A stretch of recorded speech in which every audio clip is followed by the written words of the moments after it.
Bueno, entonces, la otra clase habíamos visto todo lo que es átomo, todo lo que es estructura atómica, planteamos los conceptos físicos de tensión y de corriente.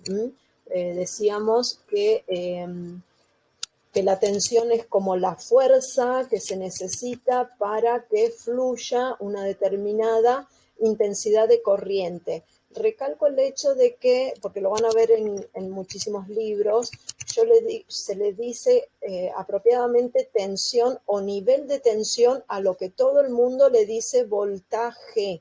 ¿Sí? Habíamos dicho que es una traducción rápida de la palabra en inglés que dice voltage, o sea, voltaje, pero con G, y se lo toma en el español, se lo escribe con J y se le dice voltaje.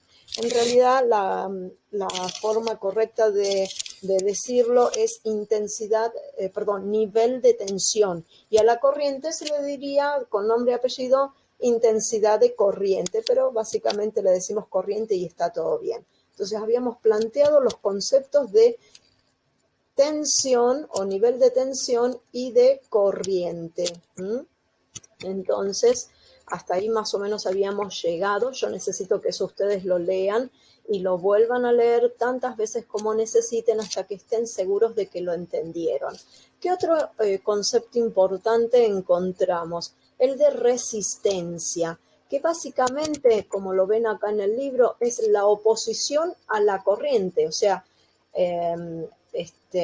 la intensidad de la corriente va a fluir por el circuito, pero si hay un elemento en su camino, en este caso va a ser el resistor, se le va a oponer al paso de esa corriente. ¿Va a seguir pasando corriente? Sí, pero va a pasar menos. Es eso, es una oposición al paso de la corriente, no es total, no es un bloqueo. Es simplemente, digamos, que pase menos, pero sigue pasando. Entonces, ¿cómo se simboliza con este símbolo que tienen acá? Yo voy a tratar de aumentar el tamaño para que se vea un poco mejor. Es como un diente de sierra, ven que sube y baja y luego hacia la derecha y hacia la izquierda se representan los terminales, ¿sí? Del resistor. Ese es el símbolo que utilizamos para la resistencia. ¿En qué unidades se mide? Importante, en ohmios, ¿sí? Es una letra griega que es el ohm o el ohmio, se castellaniza, ya lo dijimos, así como para el nivel de tensión no decimos volts, tratamos de decirlo en español para que nos quede cómodo hablarlo, ¿no? Decimos voltios, la intensidad de la corriente lo mismo, en vez de decir amperes, decimos amperes, lo castellanizamos para que nos resulte cómodo. Y está muy bien eso, nos van a seguir entendiendo y está perfecto. El ohmio pasa lo mismo, tratamos de no decir ohms porque no es propio de nuestro idioma, decimos ohmio. ¿Y qué pasa? Se representa con esa letra griega, ¿sí? Que es como una herradura, ¿vieron?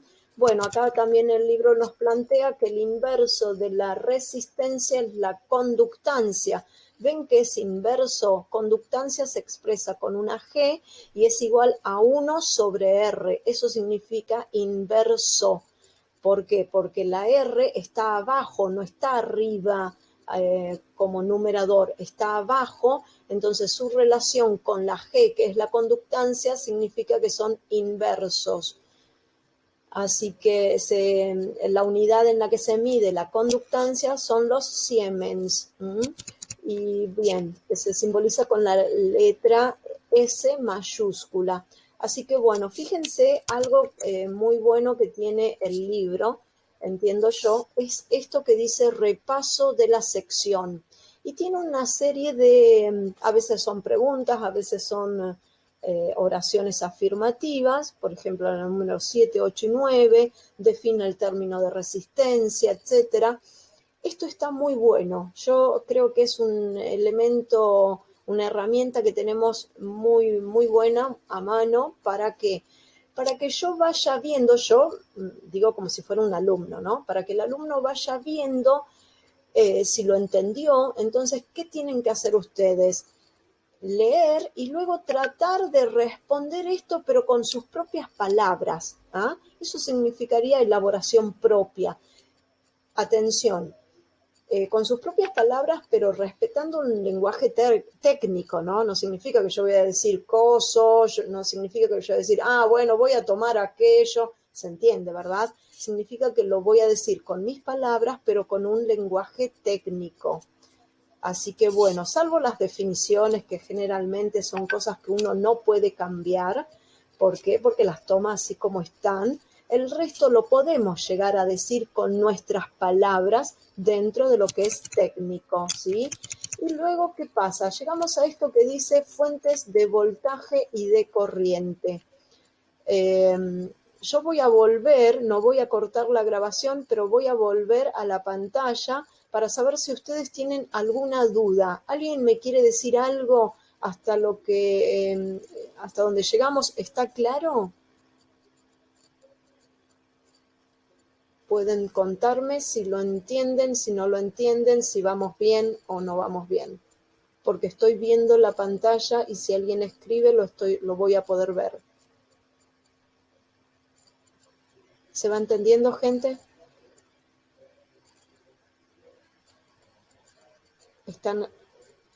¿Qué era la tensión?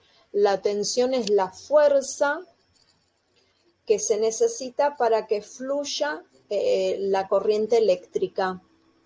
Es fuerza, es simplemente. Creo que yo dejé un vídeo para que ustedes consulten y que, digamos, explica de manera amigable en qué consiste la tensión, la corriente y la resistencia. La tensión es eso, es una fuerza que hace que los electrones circulen, salgan del terminal positivo de la fuente, circulen gracias a un alambre, a un conductor, circulen por el circuito y luego vuelvan por el otro terminal a la fuente. Lo que he descrito es un circuito cerrado, que es el que necesitamos para brindarle a la corriente un camino de ida y vuelta, digamos, un camino cerrado.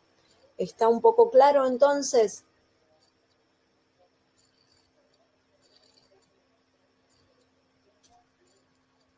Gente, ¿quedó claro? Me tienen que decir sí o no. Y si tienen sí, profe, sí. Bueno, recuerden que cuando abrimos este espacio, bueno, de nada, cuando abrimos este espacio yo quedo a la espera de que ustedes me digan, sí, lo entendí, no lo entendí, así que retomemos con el libro. ¿Ah? ¿Y qué va a pasar? Acá vemos, siguen viendo la presentación, ¿verdad? Acá dice fuentes de voltaje y de corriente. Recuerden, fuentes de voltaje es como decir fuentes de tensión. ¿Y qué pasa? Vamos a ir viendo una por una, la fuente de tensión o de voltaje y la fuente de corriente después, en su momento. ¿Y qué pasa? Hablamos de fuente de voltaje o de tensión y los libros siempre nos van a poner el caso ideal, ¿no? El caso ideal. ¿O por qué? Porque se teoriza o porque se dice, bueno, lo mejor sería tener esto. Pero luego vamos a la realidad, a la práctica y sabemos que eso ideal que estaba en los libros no existe, pero se aproxima bastante. Vamos bien, ¿no? Entonces, ¿qué es una fuente de tensión ideal? Tenemos acá, que las fuentes de tensión pueden ser o de CD o de CA. CD o CA. Va de vuelta. CD lo tienen a la izquierda, el símbolo, y CA lo tienen a la derecha. El símbolo de CD es corriente directa y digamos, recuerda a cómo uno ve una batería desde la vista superior. No sé si me explico. Este simbolito es como el que uno tendría si con una vista superior de una batería, más o menos se ha querido reproducir esa imagen. ¿Y qué pasa con CA? Es corriente alterna. Entonces, ¿qué pasa? Si dice alterna es porque va alternando, va cambiando su polaridad y va pasando de positivo a negativo, por eso es como una ondulación. Bien, esos son los símbolos, los tengo que saber y manejar. Y otra cosa importante que tengo que saber y manejar es lo que... Ay, espérenme que tengo que volver. Lo otro que tengo que manejar